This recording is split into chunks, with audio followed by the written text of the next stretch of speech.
Hello everyone, आप सभी लोग कैसे हैं। उम्मीद करता हूँ शानदार जानदार और ज़बरदस्त होंगे और अपनी तैयारी बहुत शानदार तरीके से कर रहे होंगे। बच्चे, पिछला वीडियो जो मैंने आपको दिया था यानी लेंचो वाला ए लेटर टू गॉड, वो चैप्टर आप लोगों ने उस पर अपना बहुत ज़्यादा प्यार दिखाया और बच्चे उसी तरह से आप इस वीडियो को भी अपना प्यार दिखाइएगा और अपना फीडबैक जैसा भी होगा कमेंट में दीजिएगा, क्योंकि आपका छोटा सा कमेंट हमारे लिए बहुत बड़ा मोटिवेशन बनता है। ठीक है बच्चे, तो आप लोग सभी लोग समझ सकते हैं कि आज कितना खूबसूरत सा chapter class 10th first flight यानी प्रोज का हमने नेल्सन मंडेला वाले चैप्टर का लिया है। ये चैप्टर आप लोग समझ सकते हैं कि एग्जाम के पॉइंट ऑफ व्यू से पहला चैप्टर यानी ए लेटर टू गॉड और ये दूसरा चैप्टर यानी कि नेल्सन मंडेला, यहाँ से फिक्स है कि क्वेश्चन आएगा। बच्चे ये बात आप क्लिप निकाल के रख लेना और जब आपका पेपर हो जाए उसके बाद मुझे दिखाना कि सर आया या नहीं आया। आया तो भी बताना, ना आए तो भी बताना।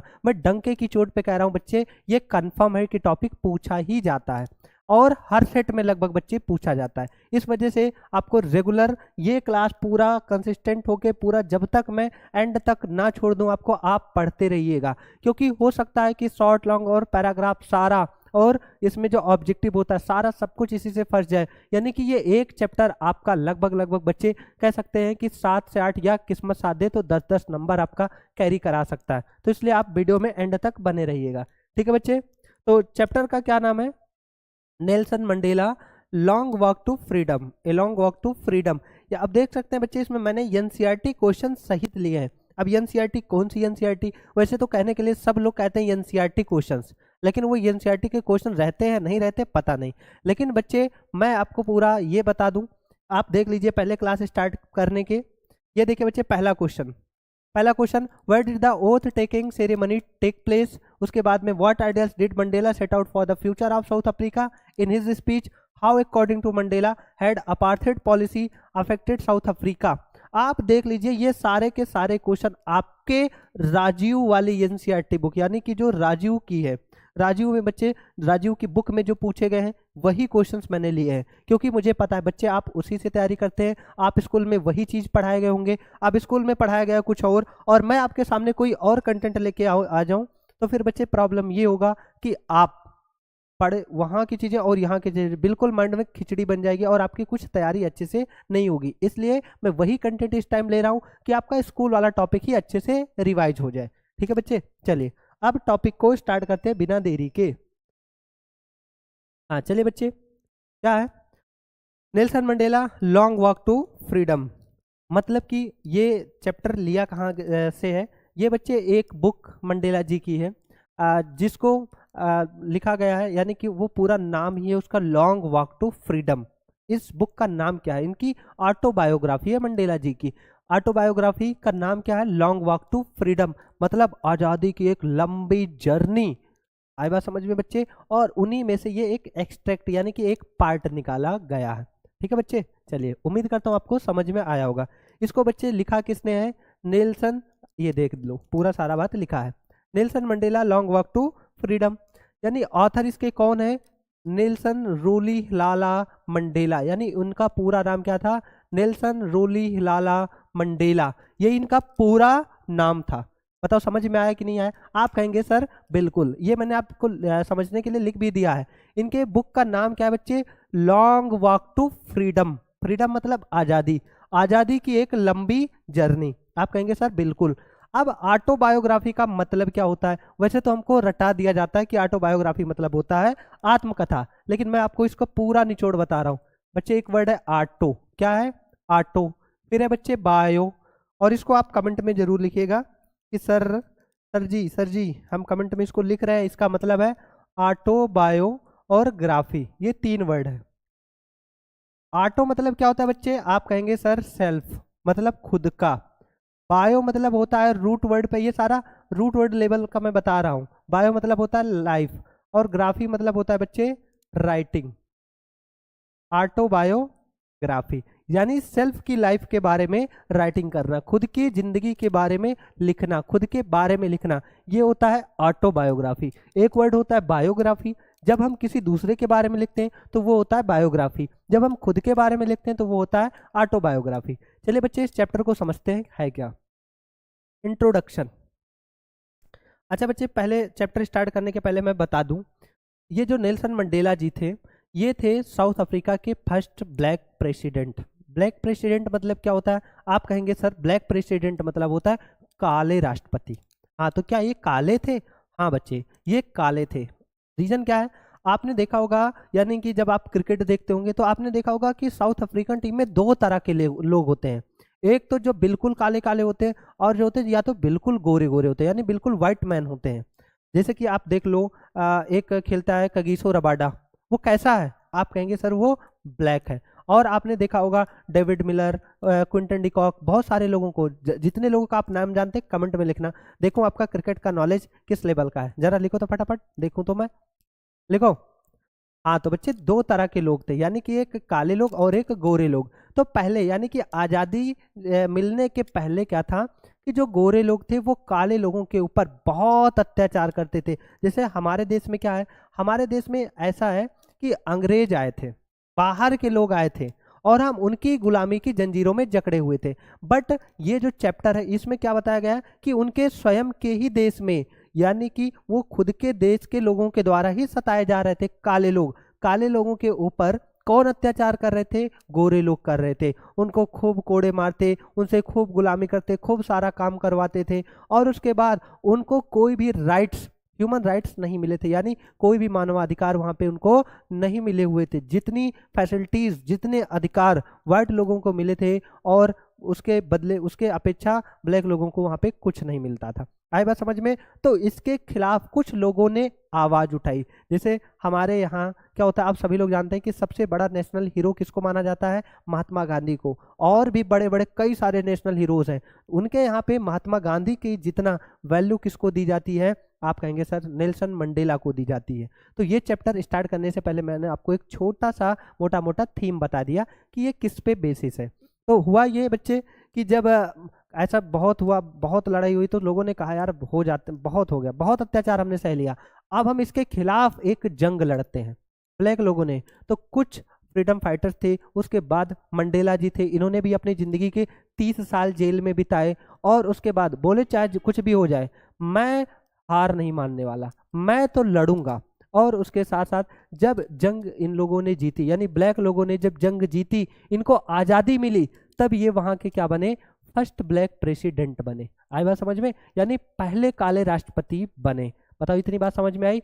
और बच्चे, ये चैप्टर पूरा किस पे बेस्ड है? यानी कि आप समझ सकते हैं कि मतलब क्या होता है बच्चे, जब हम जीत जाते हैं तो ओथ टेकिंग सेरेमनी होती है, मतलब शपथ ग्रहण समारोह होता है। तो उस दौरान कितनी चीजें हुई थी, क्या क्या बात हुई थी, उन्होंने अपने शपथ पत्र में, यानी कि शपथ ग्रहण समारोह में क्या क्या बातें बोली थी, यही सारा इस चैप्टर में दिया गया है। तो उम्मीद करता हूँ ये आपको थीम समझ में आया होगा। अगर मैं डायरेक्टली अभी इंट्रोडक्शन से बता देता तो आपको थोड़ा हो सकता है कि कम समझ में आए, सर ये क्या चल रहा है। हाँ, अगर देखा जाए तो ये कोई स्टोरी नहीं है। जैसे लिंचो वाला था तो वो स्टोरी थी, वो इंटरेस्टिंग थी, बट ये बच्चे समझो हमारा जनरल नॉलेज है। आए बात समझ में? हमको इसको ऐसे पढ़ना है, बिल्कुल ये नहीं करना है कि सर बोर हो रहे हैं, 1 घंटे की क्लास हो गई, सर 50 मिनट की क्लास हो गई। ना बच्चे, बिल्कुल सीरियस होके पढ़ो, तबाही मचाना है। आए बात समझ में?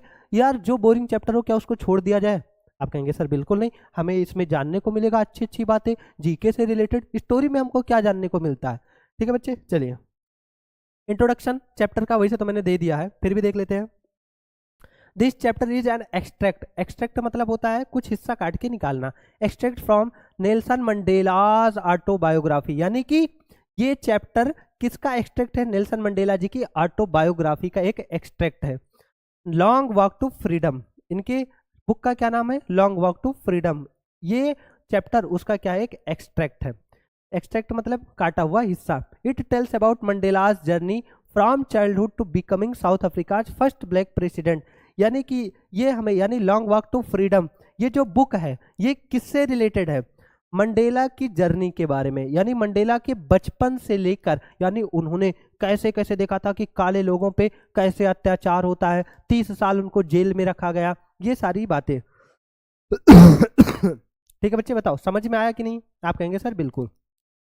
और कब तक है? Becoming south Africa first black president, यानी कि बचपन से लेकर और जब वो बनते हैं साउथ अफ्रीका के फर्स्ट ब्लैक प्रेसिडेंट, ये तब तक की स्टोरी है। बताओ बच्चे कोई प्रॉब्लम? आप कहेंगे no sir. It also describes his long struggle against apartheid. Apartheid मतलब क्या होता है बच्चे? आप कहेंगे सर रंग भेदीय नीति, रंग भेदीय यानी कि रंग में भेद। अपार्थेड मतलब क्या होता है बच्चे? रंग भेद। सभी लोग बोलो अपार्थेड मतलब रंग भेद। मतलब कि कैसा रंग भेद? आप कहेंगे सर गोरे लोग काले लोग, गोरे लोग, ये गोरे लोग हैं, ये काले लोग हैं, तो ऐसा डिस्क्रिमिनेशन फैला हुआ था। डिस्क्रिमिनेशन मतलब होता है भेदभाव। जैसे आज हमारे यहाँ पे सारा डिस्क्रिमिनेशन लगभग लगभग खत्म हो गया, लेकिन आज ये कास्ट वाला डिस्क्रिमिनेशन बहुत तेजी से अभी भी हमारे देश में चल रहा है। इसको भी खत्म करना होगा, इसके खिलाफ भी आवाज उठानी पड़ेगी। तो अपार्थेड क्या है बच्चे? A system of racial discrimination. Racial मतलब आप कहेंगे सर वही जो अभी आपने बताया, racial discrimination practised in South Africa, यानी जो साउथ अफ्रीका में रंग भेद की जो डिस्क्रिमिनेशन यानी कि भेदभाव फैला हुआ था, ये वो है। क्या है? उनके स्ट्रगल के बारे में, लॉन्ग स्ट्रगल यानी कि लंबा संघर्ष के बारे में बताया जा रहा है। किसके खिलाफ उन्होंने लंबा संघर्ष किया? आप कहेंगे सर अपार्थेड के खिलाफ, यानी रंग भेद नीति के खिलाफ। तो अब हाँ, चैप्टर यहाँ से स्टार्ट होता है, the inauguration day. Inauguration day मतलब सेरेमनी डे था, इनॉग्रेशन डे था मतलब वो ओथ टेकिंग सेरेमनी था और उस पर वो भाषण देने वाले थे। तो क्या क्या था, वो कैसे था, ये यहाँ पे आप देखेंगे। द स्टोरी बिगिंस ऑन 10 मई 1994। 1994 10 मई 1994। आप बताना कि उनका जो भाषण का दिन था वो क्या था, कमेंट में लिखना, कमेंट में लिखना। The day of Nelson Mandela's inauguration as the first democratic president of South Africa, यानी वो साउथ अफ्रीका के पहले लोकतांत्रिक राष्ट्रपति बने। कैसे? ब्लैक वाले बने थे। ठीक है बच्चे। द सेरेमनी, सेरेमनी मतलब होता है बच्चे समारोह। The ceremony took place. हाँ, ये बच्चे क्वेश्चन इंपॉर्टेंट है, ये वाला लाइन आपसे पूछा जाएगा, where did the oath taking ceremony took place, ये पूछा जाएगा। तो द सेरेमनी टूक प्लेस यानी सेरेमनी कहाँ पे हुआ था?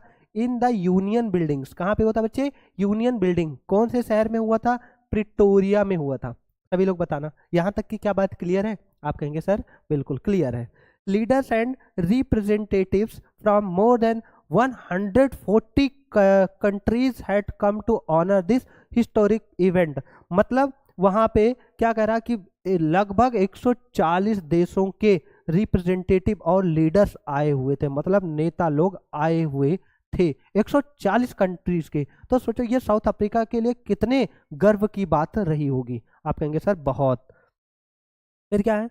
मंडेलाज अलोंग विथ, यानी मंडेला के साथ साथ और कौन उस टाइम पे शपथ लेने वाले थे? यानी डिप्टी प्रेसिडेंट। ये दो डिप्टी प्रेसिडेंट थे, डिप्टी प्रेसिडेंट थाबो एम्बेकी, थाबो एम्बेकी और FWD क्लर्क, ये नाम लिखना। कौन दो डिप्टी प्रेसिडेंट थे? ये आपसे ऑब्जेक्टिव में पूछा जाता है। थाबो एम्बेकी और FWD क्लर्क, ये दो लोग थे। Took the oath of office. फिर क्या है? He felt proud to be part of the new democratic nation after decades of struggle, यानी कि ये सब के सब लोग और मंडेला जी, इन लोगों को बहुत प्राउड फील हो रहा था। भाई आप सोचो, यहाँ अपने गांव के 10 लोगों के सामने बोलना कितनी बड़ी बात है, बताओ, गर्व महसूस होता है ना। और अगर हम कहें कि एक डिस्ट्रिक्ट के लोग बैठे हों, पूरे जिले भर के लोग बैठे हों और उनके सामने हमें कुछ बोलना हो तो कितना प्राउड फील होगा। और आप सोचो 140 कंट्रीज के लोग आए हुए थे और उसमें सबसे बड़ा हीरो, मतलब सबसे बड़ा अपनी कंट्री का, यानी साउथ अफ्रीका देश का सबसे बड़ा हीरो उस टाइम पे कौन था? आप कहेंगे सर जाहिर सी बात है उसका प्रेसिडेंट यानी कि मंडेला जी थे। तो ये मंडेला जी के लिए कितने गर्व की बात रही होगी कि वो 140 देश के लोग उनको देखने आए और वो अपनी कंट्री के यानी उस टाइम सबसे बड़े हीरो थे, है ना, उनके भाषण को सुनने, उनको देखने आए थे। कितना बड़ा काम उन्होंने किया था। तो भाई सोचो, एक दो नहीं, लाइफ में उन्होंने 30 साल स्ट्रगल किया, 30 साल जेल में उन्होंने अपने बिताए। तो अब बताओ भाई, एक होता ना कि जो संघर्ष किया सफलता भी उसी को मिलेगी। और जो सोचेगा यार क्या करते हैं सब लोग, ऐसे सबके साथ भेदभाव हो रहा है, सबके साथ हम भी हो जाएं, सबकी तरह हम भी हो जाएं, तो ऐसा नहीं। क्या होता ना, खानदान का एक ही लड़का सब कुछ बदलने के लिए काफ़ी है। अपने घर के पूरे हालात, अपने घर की पूरी परिस्थिति बदलने के लिए घर का, खानदान का केवल एक लड़का काफ़ी है। और बच्चे मैं चाहता हूँ कि आप वो लड़के बन जाएं। ठीक है बच्चे? आप कहेंगे सर बिल्कुल हम बन जाएंगे। ठीक है बच्चे, क्या कोई प्रॉब्लम? आप कहेंगे नो सर, थोड़ी सी भी कोई समस्या नहीं है। बच्चा क्लियर है यहाँ तक? आप कहेंगे सर बिल्कुल क्लियर है। तो यहाँ तक की बात आगे बढ़ा जाए। फिर क्या? A new dawn. क्या बच्चे? ए न्यू डॉन, एक नया सवेरा। यानी कि अभी पिछली रात तक ही ऐसा था कि वहां पे एक ऐसा नॉन रेशियल गवर्नमेंट फैली हुई थी जो केवल और केवल भेदभाव फैलाने का काम कर रही थी, लेकिन आज ये आजादी का एक सवेरा था, आजादी का एक नया सवेरा था। तो वही हेडिंग मैंने दिया है, ए न्यू डॉन, एक नया सवेरा। Mandela called this day a new dawn. Mandela ने इस डे को एक नया डॉन कहा है ना, मतलब नया सवेरा का। In South Africa a day that marked the end of racial oppression. Racial oppression मतलब क्या बच्चे? ये जो भेदभाव यानी कि रेशियल, ये जो अत्याचार फैला होता है, ऑपरेशन मतलब अत्याचार, जो ये रंग भेद वाली नीति थी, ये जो अत्याचार फैला हुआ था, इसका क्या हो चुका था? एंड हो चुका था।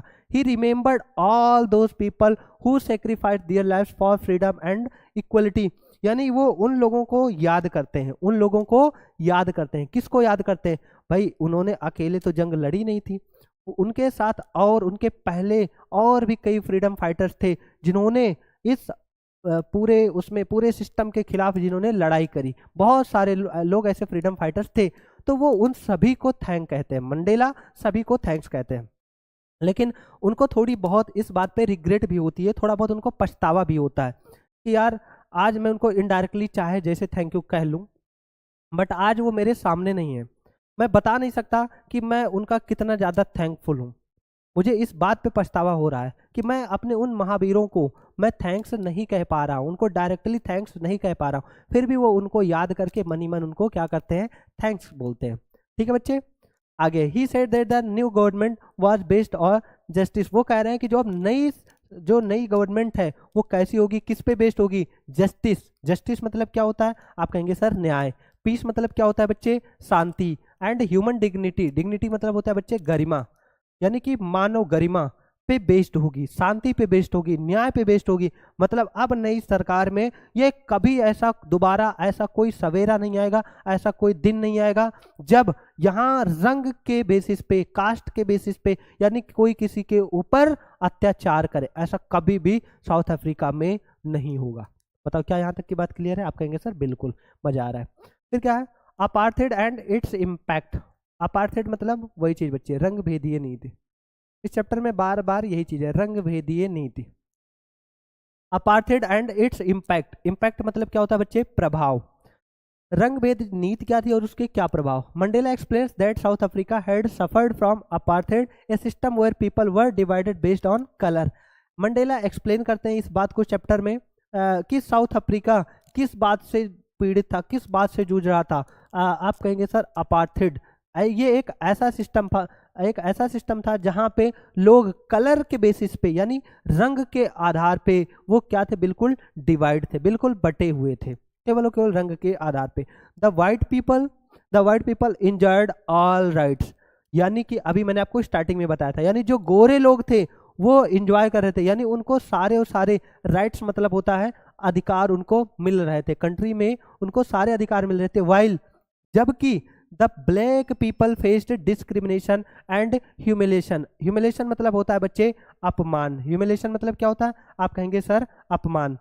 जो ब्लैक लोग थे वो क्या? अपमान और डिस्क्रिमिनेशन। डिस्क्रिमिनेशन मतलब भेदभाव का शिकार थे, और ये लोग भैया सारे राइट्स को यानी सारे अधिकारों को एंजॉय कर रहे थे। आप कहेंगे सर बहुत सही, समझ में आया हमको। They were not allowed to live in certain areas, go to certain schools और vote in elections। यानी कि उनको परमिशन नहीं था, उनको अलाउ नहीं था। क्या अलाउ नहीं था? लिव इन सर्टेन एरियाज, मतलब कुछ ऐसे एरिया थे, यानी कि जो वीआईपी एरियाज रहे होंगे वो रिस्ट्रिक्टेड रहे होंगे ब्लैक लोगों के लिए, और वो रिस्ट्रिक्टेड थे। गो टू सर्टेन स्कूल, यानी कुछ स्कूल ऐसे थे जो डेवलप स्कूल थे, वहां पे वो जाने के लिए क्या थे? रिस्ट्रिक्टेड थे। आप कहेंगे सर बिल्कुल। और वोट इन इलेक्शंस, और उनको इलेक्शन में भी वोट देने का कोई अधिकार नहीं होता था। आप कहेंगे सर वाह, समझ में हमको आ गया। बताओ, ये है अपार्थेड पॉलिसी। अपार्थेड पॉलिसी का मतलब समझ में आया? आप कहेंगे सर बिल्कुल। इसका मतलब ये था कि जो व्हाइट लोग थे उनको सारे अधिकार मिले हुए थे, उनको सारे अधिकार मिले थे, लेकिन जो काले लोग थे उनको कोई भी अधिकार नहीं मिला था, उनको केवल केवल क्या मिलता था, अपमान मिलता था और भेदभाव का वो शिकार होते थे। उनको स्कूलों में जाने का परमिशन नहीं था, उनको वोट डालने का परमिशन नहीं था और उनको कुछ स्पेशल यानी वीआईपी एरियाज में रहने का परमिशन नहीं था। तो ये थी अपार्थाइड पॉलिसी। और उसके बाद ऐसा करने के बाद उनके ऊपर, वो जहाँ रहते भी थे, उनको एक गुलामी उनसे कराया जाता था, यानी उनके ऊपर खूब ज़्यादा अत्याचार होता था, मार पीट झगड़े, मतलब एकदम जानवरों की भांति उनसे बिहेव किया जाता था। तो ये है अपार्थाइड पॉलिसी। और इसी के खिलाफ मंडेला जी ने आवाज़ उठाई और जब उन्हें स्वतंत्रता मिली, जब वो लोग जीते, तो उनको नेशनल हीरो कहा गया। Mandela and his fellow, fellow मतलब क्या होता है, फ्रेंड्स। मंडेला और उनके जो दोस्त थे freedom fighters fought for years and in this unfair system, यानी उन्होंने इसके खिलाफ खूब ज़्यादा लंबी लड़ाई लड़ी, खूब लंबी लड़ाई लड़ी, वर्षों तक की लड़ाई लड़ी। इस बेकार से सिस्टम के खिलाफ उन्होंने काफ़ी दिन तक संघर्ष किया। फिर आगे बच्चे करेज। करेज मतलब होता है बच्चे साहस, आप कहेंगे सर साहस। एंड सेक्रीफाइस मतलब होता है बच्चे त्याग। करेज और सेक्रीफाइस क्या थे? Mandela believe that courage is not the absence of fear but the Triumph over it. Mandela का मानना था कि courage is not the absence of fear, मतलब करेज का मतलब केवल ये नहीं है कि जिसमें डर ना हो, मतलब ये नहीं, साहस उसको नहीं कहते हैं जिसमें केवल डर ना हो, बल्कि ये क्या है कि उस डर के ऊपर विजय भी पाना, इसको हम कहते हैं, क्या कहते हैं बच्चे, क्या कहते हैं, करेज। He was not born with hatred for others, but he learned to hate injustice. He spent 30 years in the prison for his beliefs, but never gave up hope. और ये बताया जा रहा है कि वो मतलब कि लोगों के द्वारा, मतलब कि जैसे होता ना कि नफरत के उसमें, नफरत के दौर में उस टाइम पे नहीं पैदा होते भाई, जैसे क्या कहा जा रहा है, वो भले वाइट लोगों के लिए नफरती थे, लेकिन वो अपने लोगों के बीच में वो लोग भी प्यारे होते हैं भाई। जैसे मान लिया जाए हम लोगों के ऊपर, जब हम इंडियंस थे और जब ये ब्रिटिश लोग हम पे अत्याचार करते थे, तो क्या हमारे अपने लोग क्या हमसे नफरत करते थे? नहीं भाई, वो लोग तो हमको प्यार करते थे ना। तो उनका सपोर्ट लेके, उनका सहारा लेके, उन सभी को एक साथ करके इस जंग के खिलाफ लड़ा जाए।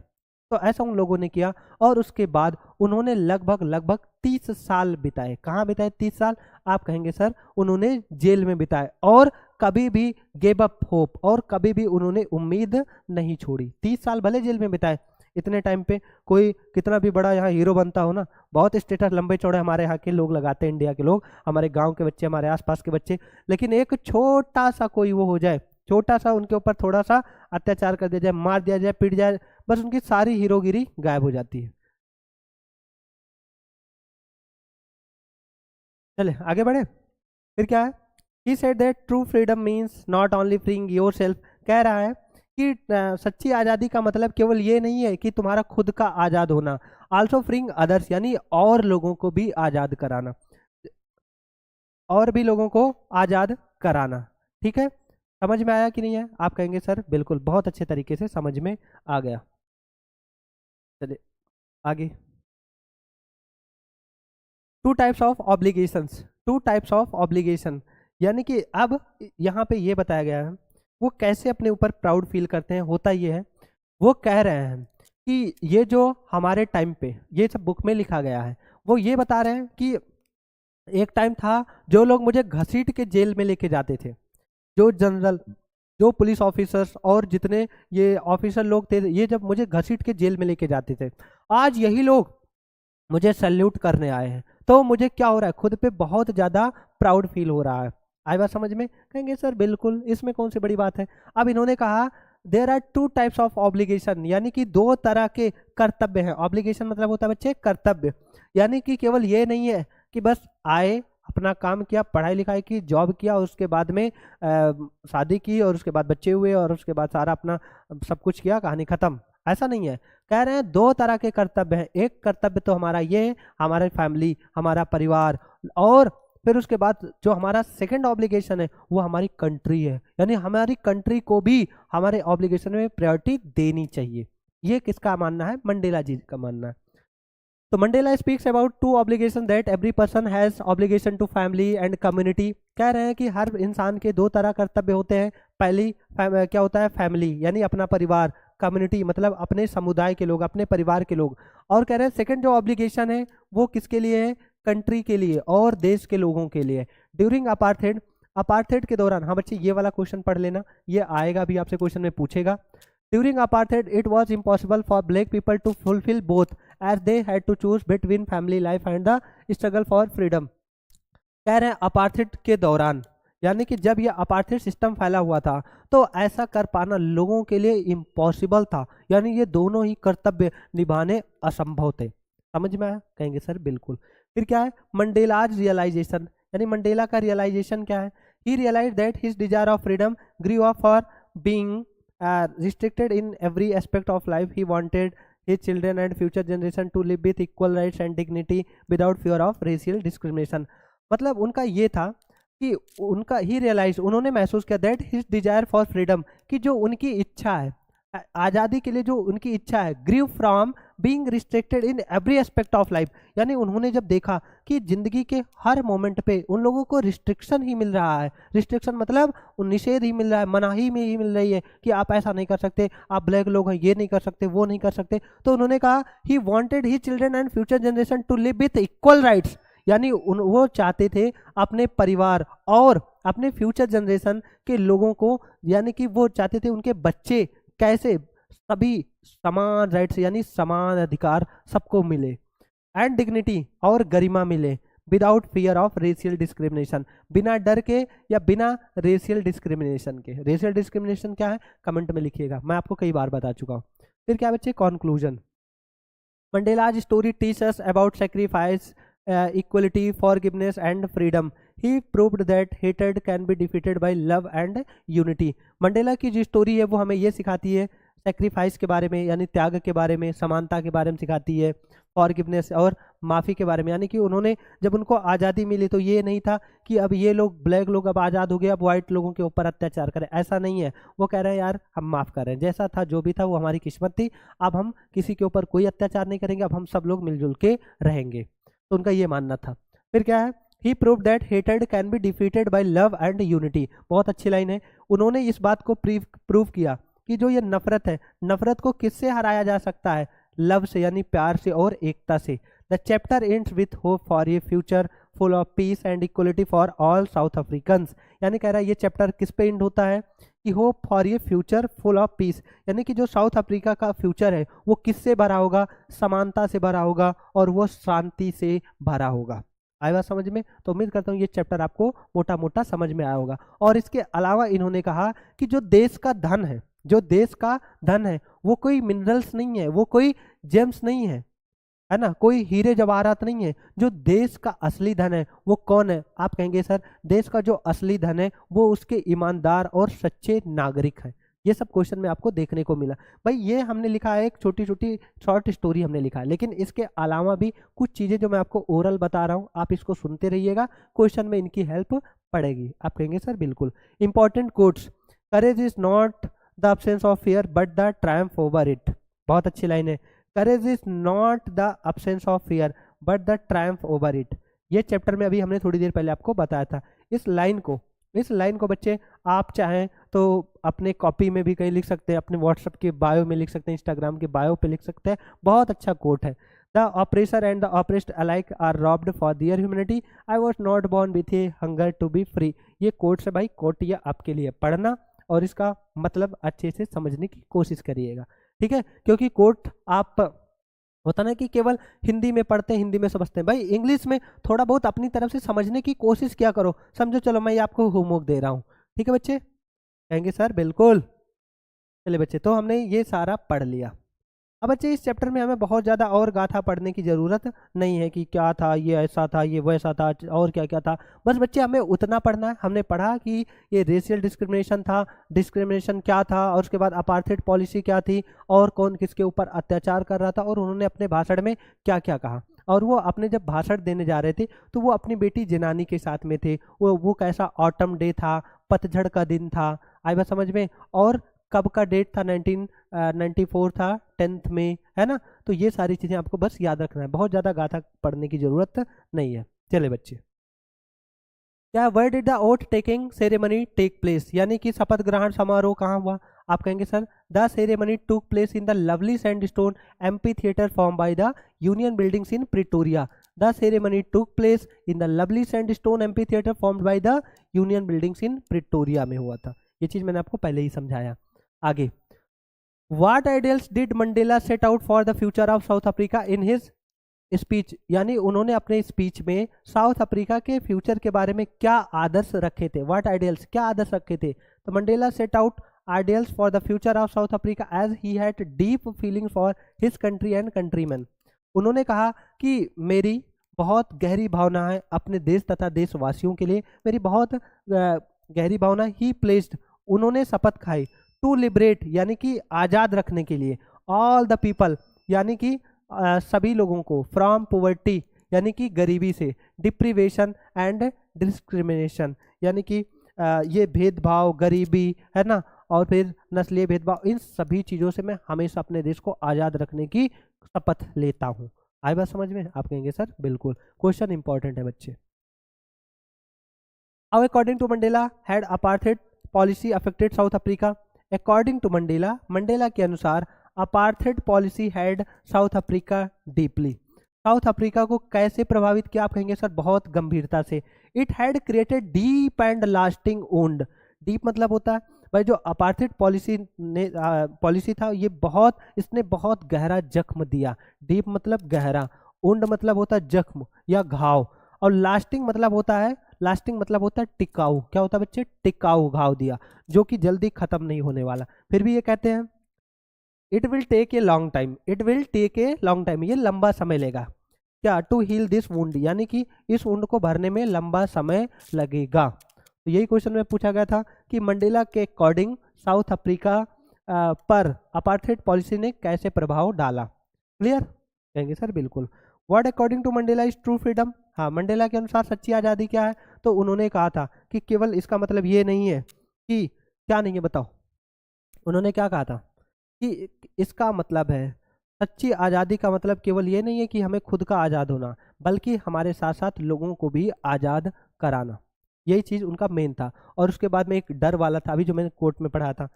According to Mandela true freedom is not just the absence of physical constraints or operations, but also the presence of dignity, respect and the ability to live one's life without fear।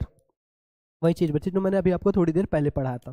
बच्चे आप इन questions को लिख लीजिए और ditto ऐसे आप exam में लिखेंगे, बिल्कुल इजी लैंग्वेज में लिखा है। अब ये मत बोलना सर डिग्निटी एक टफ वर्ड हो गया, अपार्थेड एक टफ वर्ड हो गया, क्रिएटेड एक टफ वर्ड हो गया, ऑपरेशन एक टफ वर्ड हो गया। भाई ये सारे चैप्टर के कीवर्ड हैं, इसको लिखेंगे तो एग्जामिनर बिना पढ़े ही नंबर दे देगा। आएगा समझ में? इतना शानदार मैंने आंसर तैयार किया है। चलिए ठीक है बच्चे, आगे देखते हैं। What are the twin obligation referred to by Nelson Mandela. Nelson Mandela के अनुसार ट्विन ऑब्लिगेशंस क्या है, यानी कि दो कर्तव्य, दोहरे कर्तव्य क्या है। आप कहेंगे सर वही, एक पहला उसका परिवार, उसके बच्चे, और दूसरा क्या है उसका देश, उसके देशवासी। बताया था ना, ये वही वाला है। आप कहेंगे sir according to Mandela every man has twin obligations in his life. हर इंसान के दो कर्तव्य हैं। The first is to his family, to his parents, wife and children. यानी कि पहला कर्तव्य क्या है, उसका परिवार, उसके माता पिता, पत्नी और उसके बच्चे। सेकेंडली यानी दोहरा कर्तव्य क्या, दूसरा, he has an obligation to his country, people and community. यानी कि उसका देश, उसका समुदाय और उसके लोग। समझ में आया? तो आप कहेंगे सर ये बच्चे ये भी क्वेश्चन बहुत तगड़ा, बहुत इंपॉर्टेंट भी है। What was unique in the inauguration ceremony. Inauguration ceremony में यूनिक क्या था। तो भाई वो कहाँ पे था, कैसे था, ये सारी चीज़ मैंने बताई है। देखो द वोट टेकिंग सेरेमनी कहाँ पे था, amphi theatre formed by union building in Pretoria. इसको मैं करा चुका हूँ, आप एक बार पढ़ लेना, क्योंकि आप समझ रहे हैं एक एक क्वेश्चन को अगर मैं पूरा बहुत डिटेल में समझाने लग जाऊँ बच्चे तो बहुत टाइम लगेगा। ये चीज़ मैं आपको पहले समझा चुका हूँ, इसलिए मैं इसको स्किप कर रहा हूँ, बट आपको कॉपी में लिखना है, याद करना है। Describe the inauguration ceremony in simple words, यानी सिंपल वर्ड्स में इनॉग्रेशन सेरेमनी को बताइए। तो वही चीज़, it was the first democratic non racial government taking in South Africa. ये चीज़ हो गया था। The ceremony was attended by the dignitaries from more than 140 countries around the world and Africans to make the day memorable. कराया हूँ कि नहीं? आप कहेंगे सर ये भी हो गया। What is the greatest wealth of a nation in Mandela's opinion. Mandela के विचार में देश का, किसी भी राष्ट्र का सबसे बड़ा धन क्या है। तो आप कहेंगे sir in Mandela's opinion the greatest wealth of a nation is not minerals and James. मैं बोला था ना कि भाई मैं हर चीज को बोल के नहीं करा रहा और लिख के नहीं, कुछ चीजें मैं बोल के भी कराऊंगा, minerals and James, but it's good and honest citizen, बल्कि इसके अच्छे और ईमानदार सिटीजन इस किसी भी देश का धन होते हैं। Its people are finer and truer than the purest diamond. हो गया बच्चे, थोड़ा सा आज आपको थोड़ा ये लाइट का इशू आया होगा, साउंड का, ये जो टी टी हो रहा है बार बार। अच्छा, रीज़न ये है कि मौसम ख़राब है, आप लोग समझ सकते हैं, 2-3 दिन से तो लाइट बहुत ज़्यादा कटती है। और फिर ये होता ऐसा भी इसमें कोई वो नहीं है हमारे इस इन्वर्टर में कि मैं इसकी कोई पावर सप्लाई काट दूं कि केवल और केवल हमारे सोलर से ही कनेक्शन आता रहे। तो इस वजह से ये भाई ठीक करेगा, इसको मैं रोक नहीं पाऊंगा, है ना। और टेक्निकल काम मुझे आते नहीं, मैं एक बोर्ड में तार तक जल्दी नहीं जोड़ पाता, है ना। मतलब वो अगर प्लग लगा है, स्विच लगा है, तब तो मैं जोड़ ले जाता हूँ, लेकिन अगर उसको काट वाट के जोड़ना रहे तो मेरे से नहीं होता। ठीक है, मेरा काम केवल बस पढ़ाना है बच्चे। Who are Nelson Mandela? Nelson Mandela कौन थे? Why did he fight with white rule of his country? ये जो आंसर है, आप इसको मैंने थोड़ा बड़ा लिख दिया है क्योंकि आप इसको बच्चे शॉर्ट और लॉन्ग दोनों में तैयार कर लेंगे। लॉन्ग में तो सबसे ज़्यादा आप यही एक पढ़ के चले जाओ, आप पूरे चैप्टर में कोई सा भी लॉन्ग आंसर लिख सकते हैं बच्चे, गारंटी है, डंके की चोट पे नंबर नहीं कटेगा। लॉन्ग, ये मैंने लॉन्ग आंसर समझो एक तैयार किया है। Who are Nelson Mandela? आप कहेंगे sir Nelson Mandela was the first black president of South Africa. कोई बात यहाँ तक दिक्कत करा? No. Why did he fight with white rule of our country, his country? The white erected ये system of racial discrimination against the black, यानी जो white लोग थे उन्होंने इरेक्ट किया, यानी ऐसी चीज को विकसित किया, ऐसे सिस्टम को विकसित किया, रेशियल डिस्क्रिमिनेशन यानी कि रंग भेद नीति, किसके खिलाफ? ब्लैक यानी काले लोगों के खिलाफ। They set up most inhuman system of apartheid where the blacks were denied the fundamental rights of freedom, यानी कि जहाँ पे उन्होंने ऐसी नीति का निर्माण किया, ऐसी नीति को उन्होंने बढ़ावा दिया जहाँ पे जो काले लोग थे उनको सारे ही ये अधिकारों से उनको क्या रखा गया? वंचित रखा गया। In 20th century the system of overturn, यानी 20th सेंचुरी जब आते आते, जैसे 1994 में उन्होंने शपथ लिया था, तो 20वीं शताब्दी आते आते ये सिस्टम ओवरटर्न हो गया, यानी कि बदल गया। The policy of apartheid was uprooted, यानी कि जो अपार्थेड पॉलिसी थी इसको जड़ से उखाड़ के फेंक दिया गया। And a new non racial democratic government was installed to set up equal rights. ठीक है, यानी कि अब एक बिना कोई भेदभाव के एक ऐसे सरकार का निर्माण हुआ था जो सभी को इक्वल राइट यानी सभी को समान अधिकार दे रही थी। ठीक है बच्चे, तो ये कोई ये नहीं है कि ये चैप्टर बहुत इंटरेस्टिंग है, ये जीके वाला चैप्टर बच्चे। ठीक है, आगे, who according to Mandela is not free? Mandela के अनुसार कौन फ्री नहीं है? बताया था। Mandela thinks that the oppressor is not free, this is because a man who takes away other freedom is a prisoner of हेटेड। कह रहा ऑपरेशन, ऑपरेशन मतलब होता है अत्याचार करने वाला, कह रहा है कि वो भी फ्री नहीं है क्योंकि ये एक ऐसा आदमी होता है who takes away other freedom, जो लोगों की आज़ादी को छीन लेता है और फिर वो लोगों के नफरत का कैदी बन जाता है, वो नफरत का पात्र बन जाता है। आप बताओ, अगर मैं किसी को हमेशा परेशान करता रहूं, किसी को हमेशा उल्टा सीधा बोलता रहूं हमेशा, तो वो क्या होगा? आप कहेंगे सर आप फिर नफरत के पात्र बन जाएंगे लोगों के लिए, है ना। लोगों को बार बार अगर मैं डिस्टर्ब करूंगा तो वो क्या मेरे को क्या अच्छा बोलेंगे? वो मेरे को मन ही मन गालियां देंगे। तो ये कह रहा है कि ना तो ऑपरेशन फ्री है, और भाई ऑपरेशन जिसके ऊपर यानी ऑपरेस्ड है, जो जिसके ऊपर अत्याचार हो रहा है, वो बेचारा तो वैसे भी फ्री नहीं है। तो according to Mandela neither the oppressor not the oppressed is free, ना तो ऑपरेसर फ्री है और ना ही ऑपरेस्ड। ऑपरेस्ड मतलब होता है जिसके ऊपर अत्याचार किया जा रहा है, और ऑपरेसर मतलब होता है कि जो अत्याचार कर रहा है। तो दोनों ही फ्री नहीं है। ऑपरेस्ड इसलिए नहीं फ्री है क्योंकि भाई उसके ऊपर अत्याचार हो रहा है, तो वो फ्री कहाँ से होगा। ऑपरेसर इसलिए नहीं फ्री है क्योंकि वो अत्याचार कर रहा है, तो वो लोगों के नफरत का कैदी बनता जा रहा है। Who is a brave man according to Mandela? Mandela के अनुसार बहादुर आदमी कौन है? According to Mandela a brave man is not he who does not feel afraid but he who conquers that fear. ये वाला मैंने आपको पहले ही करा दिया है। How long was Mandela not troubled by the loss of man और गॉड? ये क्वेश्चन इंपॉर्टेंट नहीं है, आप इसको चाहें तो स्किप कर सकते हैं। Why did Mandela thank the international leaders? यानी कि वो इंटरनेशनल लीडर्स को क्यों थैंक कहते हैं? क्योंकि वो साउथ अफ्रीका की मिट्टी पे आए थे, है ना। Mandela thank the international leaders for coming to take position with the people of his country over a common victory for justice peace and human dignity. चलिए बच्चे आगे देखते हैं। What did the generals and police officer do on that day. Generals और police officers ने क्या किया था? आप कहेंगे सर मंडेला को सैल्यूट किया था। ये वही लोग थे जिन्होंने घसीट के जेल में डाला था मंडेला जी को। तो the highest generals of the South African defence force and police their chest bedecked with ribbons and medals, यानी कि ऐसे लोग, ऐसे ऑफिसर जनरल लोग जिनके ये कंधे और ये चेस्ट यानी कि पूरा रिबन और मेडल्स से सजे हुए थे। आपने देखा होगा जनरल लोग होते हैं, मेजर लोग होते हैं, उनके इन कंधों पे और चेस्ट पे तमाम सारे मेडल लगे होते हैं, ऐसे लोग थे। और ये सभी लोग क्या कर रहे थे? मंडेला को सैल्यूट कर रहे थे एंड प्लेस्ड देयर लॉयल्टी, और अपनी लॉयल्टी की शपथ खा रहे थे कि जो हमसे गलती हुई वो हुई, बट अब आगे नहीं होगा। whose freedom was curtailed as narrated by Mandela in lesson long walk to freedom. पढ़ लेना, ये उतना इंपॉर्टेंट नहीं है बच्चे। Why according to Mandela operation must be liberated, इसको भी आप पढ़ लेना। ये दोनों क्वेश्चन मैं आपके लिए होमवर्क में छोड़ रहा हूँ। इसके अलावा बच्चे लॉन्ग में मैंने आपको बताया ये एक चैप्टर पढ़ के जाना, ये वाला आंसर लॉन्ग के लिए बस एक ये पढ़ लेना। बहुत काम की चीज़ है बच्चे, बहुत काम की चीज़ है। ये मैं आपको एक जुगाड़ बता रहा हूँ, जुगाड़ बता रहा हूँ, ये जुगाड़ फॉलो कर लो। ये नहीं कि सर आप ये कैसे आ रहे हैं ऑनलाइन कह के कि आप इतना बड़ा रिस्क कैसे ले सकते हैं कि किसी भी लॉन्ग का आप यही लिख के चलाओ। बच्चे तुम्हारा बड़ा भाई हूँ, तुम्हारी समस्या को जानता हूँ यार, लिख डालना, लिख डालना। तो आप कहेंगे सर हो गया। अब बच्चे आपका होमवर्क वही चैप्टर मैं पढ़ाऊँ, आप इसमें ऑब्जेक्टिव क्वेश्चन करके आप मेरे को टैग किया करिए, है ना। इंस्टाग्राम पे आप मेंशन कर दिया करिए स्टोरी में। हमारे इंस्टाग्राम की आईडी सुशील सर यूपी बोर्ड और मैथमेटिक एनालिसिस, आप इन दोनों को आप टैग कर दिया करिए। वहाँ पे हम लोग देख लेंगे कि हमारे बच्चे कितना मेहनत कर रहे हैं। ठीक है बच्चे, तो उम्मीद करता हूँ कि ये चैप्टर आपको बहुत अच्छे तरीके से समझ में आ गया होगा। ठीक है बच्चे, मिलते हैं नेक्स्ट वीडियो में तगड़े तरीके से, जिसमें 2 स्टोरीज अबाउट फ्लाइंग है।